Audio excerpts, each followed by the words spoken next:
సాధారణంగా మనం హనుమంతుణ్ణి రామదాసుగా లేదా బలశాలిగా చూస్తుంటాం. కానీ స్వామివారు ధరించిన అద్భుతమైన రూపాల వెనుక ఉన్న పరమార్థం మీకు తెలుసా? అసలు హనుమత్ జయంతి ఎప్పుడు జరుపుకోవాలో తెలుసా? ఈ వీడియోలో పూర్తి వివరాలు తెలుసుకుందాం. చాలామందికి ఒక సందేహం ఉంటుంది, హనుమత్ జయంతి చైత్ర మాసంలోనా లేదా వైశాఖ మాసంలోనా అని.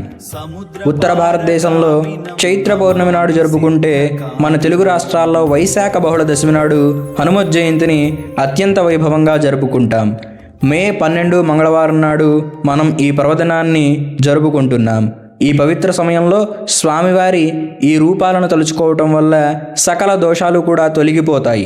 మొదటగా మనం చూసుకుంటే పంచముఖ ఆంజనేయుడు.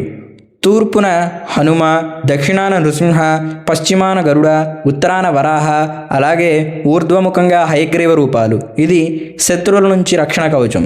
దాసాంజనేయుడు. రామచంద్ర చరణౌ శరణం ప్రపద్యే అంటూ స్వామి పాదాల చెంత ఉండే ఈ రూపం వినయానికి పరాకాష్ట.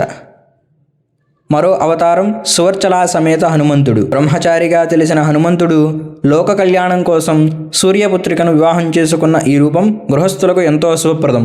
వీర లేదా అభయ ఆంజనేయుడు. భయం దరిచేరకూడదన్నా, ధైర్యం కలగాలన్నా ఈ అభయముద్రను దర్శించుకోవాలి. యోగాంజనేయుడు.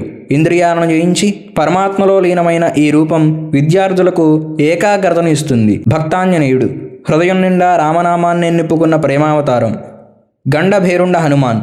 విష్ణుమూర్తి అంశతో కలిసిన ఈ రూపం అసాధారణ శక్తులకు మూలం. నేత్రాంజనేయుడు. నుదుటిపైన జ్ఞాననేత్రాన్ని కలిగిన ఈ రూపం భవిష్యత్తును దర్శించే జ్ఞానాన్ని ఇస్తుంది. షోడశబాహు హనుమాన్. 16 చేతులలో శంకు, చక్ర, గద వంటి ఆయుధాలను ధరించి స్వామి దుష్టశక్తులకు సింహస్వప్నంగా ఉన్నారు. దత్తాత్రేయ హనుమాన్. గురువుగా మారి మనకు మోక్ష మార్గాన్ని చూపే జ్ఞాన అవతారం ఇది. చూశారు కదా, ఇలాంటి మరెన్నో ఆధ్యాత్మిక విషయాలు, పూజా విధానాలు మరియు శాస్త్ర విశేషాల కోసం మన వ్రతం పంతులు ఛానల్ని ఇప్పుడే సబ్స్క్రైబ్ చేసుకోండి.